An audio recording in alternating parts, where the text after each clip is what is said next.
All right, so big win over Emmanuel here at home. You can say it's just another game, trying to get to conference tournament and have bigger aspirations, but obviously a revenge game after the win or the loss earlier this season. So what does this mean to the team to pick up this win at home?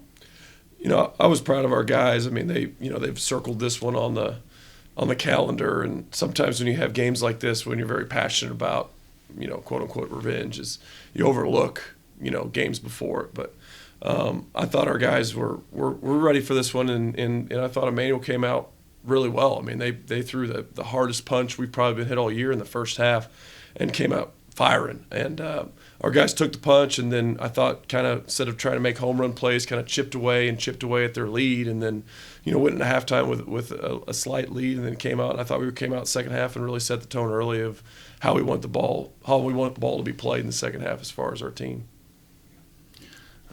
Like he said, pretty much, y'all gonna call it a revenge game or whatnot, and I mean, like he said, we did have it circled and everything, but at the same point, the team that we were back then when we played them and the team they were are two completely different teams they are now. So it's just another meeting against two really good teams. Like, they're a really good region team, we're a really good region team, and we were just really excited to go out there and have just another really good college basketball game. And of course, we want to be victorious, so we definitely put our effort forth. So I will say that. Well, the biggest glaring difference between those two games, 36 free throws that Emmanuel had in that loss, and then they only had 7 tonight. KJ had 6 of them. So was that a point of emphasis, and that's something you're proud of after tonight's effort? Yeah, it's hard to control some of those things sometimes, but I thought we did a good job being physical and defending without fouling.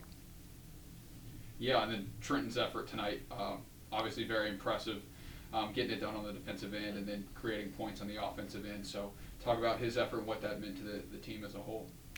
I mean, speaking for these seniors, I mean, we've got 4 really good seniors, and when we have underclassmen like Trent, like Javante, like Bradley, like Jakari, like Nigel, Nate, when those guys step up and provide something, it makes us so much better. I mean, it makes us have the depth that you need in order to be successful in games like this. And Trent, I mean, there's no one that's ever argued Trent talent-wise is as talented as any guard we've had come through those doors. His inconsistencies have been frustrating previously, but he really has turned it on the last couple of weeks. I think his mind's in a really good place. So our challenge to him is just to continue doing it. Let's not have a drop-off, because if he can continue to provide playmaking, defense, and scoring when we need him to, I mean, it makes us so much better as a team. I don't know. I like when he's out there. I like it when everybody on our team's out there. If we could play all 10, 11, 12 guys, I wish we could. You know what I'm saying? But tonight he did really good, and I felt him as the starting point guard on our team. Like, we're a very successful team, and we've been doing it all year, and we still have a lot of room to go. But him being the starting point guard comes with a lot of responsibility. And as a freshman, he is stepping up, and you can tell, like he said, in these past weeks and these past games, he's taken on to that role. And when he's out there, he's looking like a different player. He's looking like he's been here for years. And that's what we need going down the stretch in order to win big games such as the one tonight. Yeah, and then a really hot start out of the gate in the second half. So how much of that is attributed to those seniors trying to set the tone and the example? I mean, it's 100% to those seniors.